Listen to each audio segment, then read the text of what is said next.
আসসালামু আলাইকুম, welcome back to my channel vlogger Sharmin. আপনারা সবাই কেমন আছেন? আশা করছি অনেক অনেক ভালো আছেন।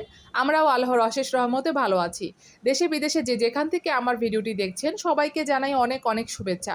আর এই তো আমার হাতে দেখতে পাচ্ছেন চায়ের কাপ, এখানে চা, অনেক সুন্দর একটা কালার এসেছে চায়ের আজকে। তো যাই হোক, চাটা খেয়ে নিব, তারপরে চলে আসলাম রান্নাঘরে।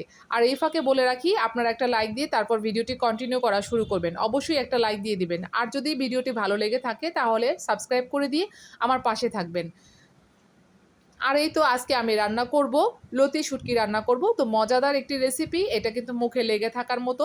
তো যাই হোক, এই লতি শুটকি রান্না করলে কিন্তু আসলে এটা দিয়ে কিন্তু এক থালা ভাত এমনিতেই খাওয়া যায়। তারপরে আমি রান্নাবান্নার কাজে আর কি যোগদান করব। তো সব কিছু আগে ধুয়ে নিচ্ছি নাস্তা করার পরে, তারপরে এমনিতেও কিছুটা ছিল, তো সব কিছুই আমি ক্লিন করে নিচ্ছি। আর আপনাদেরকে বলি, আপনারা কিন্তু একটা লাইক অবশ্যই দিয়ে নেবেন। আবারও বলছি, আপনাদের একটা লাইক কিন্তু আমার কাছে অনেক মহামূল্যবান। আর আমার আরও অন্যান্য আপু ভাইয়াদের কাছে কিন্তু আমার এই ভিডিওটা কিন্তু আপনাদের লাইকের মাধ্যমে কিন্তু পৌঁছে যাবে। তো যাই হোক, আর হচ্ছে স্প্যাম কমেন্ট কিন্তু করবেন না, একদমই করবেন না। আর আমি যে রেসিপিটা আজকে রান্না করব, তো দেখাবো যেটা আপনাদের, এটা কিন্তু আমি ছোটোবেলায় অনেক দেখেছি। আমার আম্মু কিন্তু অনেক রান্না করতো। তো আমি কিন্তু দেখতাম শুধু, কিন্তু কেমন যেন লাগতো আমার কাছে, আসলে মনে চাইতো না, কারণ ছোট মানুষ, শুটকি খাওয়া শিখিনি তখনও। তারপরে একটু বড় হওয়ার পরও কিন্তু ভালো লাগেনি। তারপর যখন অনেক বড় হয়ে গেছি তখন কিন্তু এই লতি শুটকিটা কিন্তু অনেক মজা লাগতো, তখন খেয়েছি। আর এই তো এখন আমি কলাটা জায়গা মতো রেখে দিলাম। তো কলা কিন্তু এখান থেকে একটা সাফিন কিন্তু ছিঁড়ে নিয়েছে। তো কলা কিন্তু সাফরিন এখন খায় না, আগে খেত। তারপরে মনে হলো যে আজকে মনে হলো ওর যে খেতে ইচ্ছে করতেছে, একদম ফ্রেশ কলা দেখে এর জন্য একটা ছিঁড়ে নিল।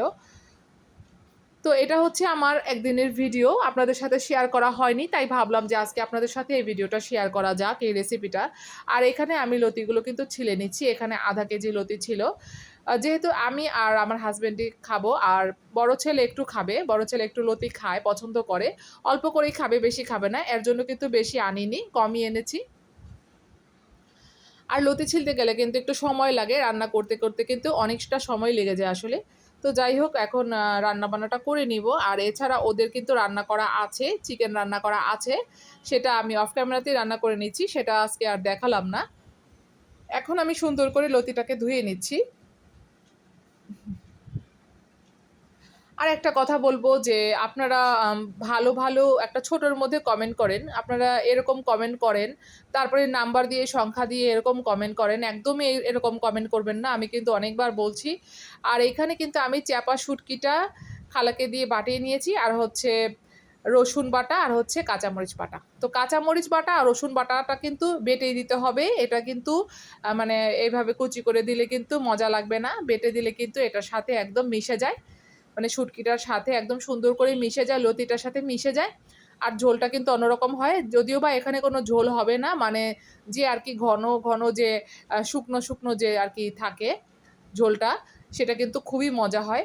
আর আমি এখানে তেলে পেঁয়াজ দিয়ে দিলাম, তারপরে হচ্ছে মরিচের গুঁড়া, হলুদের গুঁড়া, লবণ দিয়ে দিলাম, তারপরে সুন্দর করে আমি মশলাটা কষিয়ে নিলাম। কষানোর পরে ভালো করে কষিয়ে নিতে হবে যাতে হলুদের কোনো গন্ধ না থাকে। তারপরে আমি এখানে শুটকি বাটা, রসুন বাটা আর কাঁচামরিচ বাটাটা একসাথে দিয়ে দিলাম। তারপরে এটাকে এখন আমি সুন্দর করে আরও ভালো করে কষিয়ে নেব। শুটকির গন্ধ কিন্তু খুব সুন্দরভাবেই কিন্তু এসেছে, তো এটাকে একদম ভালো করে কষিয়ে নেব যাতে শুটকিটা একটু ভাজা ভাজা হয়, মশলার সাথে মিশে সুন্দরভাবে হয়ে যায়। তারপরে কষানোর পরে কিন্তু আমি এর মধ্যে লতিটা দিয়ে দিব। তো শুটকিটা কিন্তু আমি বেটেই নেই, কারণ হচ্ছে আমার মানে আস্ত শুটকি খেতে পারি না, কারণ মুখে কাঁটা লাগে।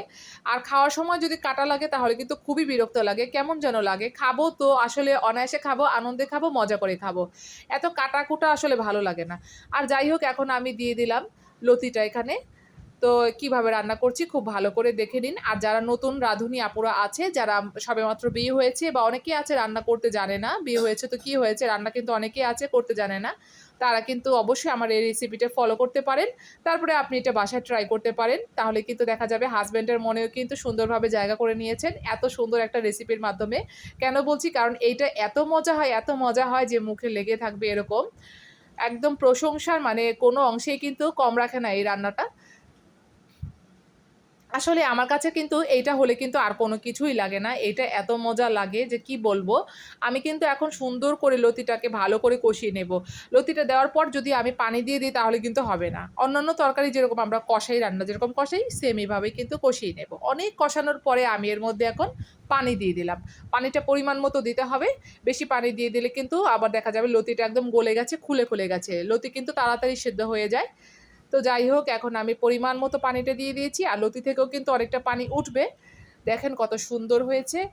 তো যাই হোক এভাবেই রান্নাটা করে নিব। আলহামদুলিল্লাহ এত মজা হয়েছে যে কি বলবো। তারপরে এই তো আমি ঢেকে দিলাম। তারপরে আবার অফ ক্যামেরাতে তো অর্ধেকটা হয়ে এসেছে। তারপরে এখন আমি আবার ঢাকনাটা খুলে দিলাম। তারপরে দেখেন এই যে এই অবস্থায় আছে। ঝোল কিন্তু আছে এখনো।